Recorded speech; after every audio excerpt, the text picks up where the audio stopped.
அரகர சங்கர ஜெய ஜெய சங்கர. ஓம் ஸ்ரீ மகா பெரியவா சரணம் சரணம். காஞ்சி மகா பெரியவர் முன்னிலையில் பக்தர்கள் சிலர் சந்தேகங்கள் கேட்டனர். அவற்றுக்கு மகா பெரியவர் பதிலளிக்கத் தொடங்கினார். பக்தர் ஒருவர் தன் தந்தை உயிரோடு இருந்த காலத்தில் கவனிக்காத இளைஞர் ஒருவரை எனக்கு தெரியும். வேறொருவரின் பராமரிப்பில் வாழ்ந்த தந்தை சமீபத்தில் காலமானார். உடனே சொத்து முழுவதும் வாரிசான தன்னையே சேரும் என்று வழக்கு தொடர்ந்த மகன் பராமரித்த நபருக்கு ஒன்றும் தர விரும்பவில்லை. இளைஞர் செய்வது சரியில்லை என்றாலும் சொத்து சட்டப்படி அவரைத்தானே சேரப்போகிறது என வருத்தமுடன் கேட்டார். சற்று மௌனமாக இருந்த மகா பெரியவர், சட்டப்படி சொத்து இளைஞருக்கு போகலாம், ஆனால் தர்மப்படி போகக்கூடாது.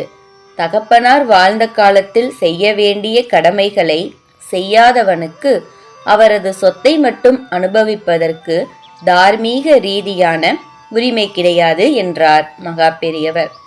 அந்த பக்தர் மேலும், பெற்றோரை புறக்கணிக்கும் மகன்கள் அவர்களின் காலத்திற்கு பிறகு திவசம் திதி செய்வது சரிதானா என கேட்டதற்கு, திவசம் கொடுப்பது முக்கியம்தான், பெற்றோரை வாழும் காலத்தில் கவனிப்பது மிக முக்கியம், பெற்றோரை புறக்கணித்தவனுக்கு நரகம் நிச்சயம் என மகா பெரியவா எச்சரித்தார். இன்னொரு பக்தர், தற்காலத்தில் மக்கள் நவீன சிந்தனையுடன் செயல்பட விரும்புகின்றனர். திவசத்தன்று வைக்கும் பிண்டத்தை முன்னோர் சாப்பிடுவதை கண்ணால் பார்க்க முடிவதில்லை. எனவே நிறைவு நாளில் அனாதை முதியோர் இல்லங்களில் அன்னதானம் செய்வது நல்லது என்றும், அங்கே பலர் சாப்பிடுவதைக் கண்டு மனநிறைவு கிடைக்கும் என்றும் சொல்கிறார்களே என கேட்டார்.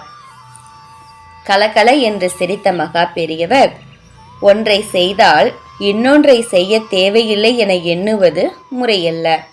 சம்பிரதாயப்படி தவசத்தை முடித்துவிட்டு அனாதை முதியோர் இல்லத்திற்கு நன்கொடை தரலாம்.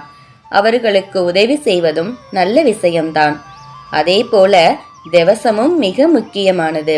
வழி வழியாக திவசம் திதி போன்ற அனுஷ்டானங்கள் நம் பாரத தேசம் முழுவதும் வழக்கத்தில் உள்ளன. மக்கள் அனைவரும் நோயின்றி நலமுடன் வாழ இந்த எங்கும் நிறைந்திருக்கும் குருவாயூரப்பா பிரம்மாவை தோற்றுவித்தவரே, நீயே நோய்களை போக்கி நலன் தர வேண்டும் என்று பிரார்த்தித்தார் மகா பெரியவர்.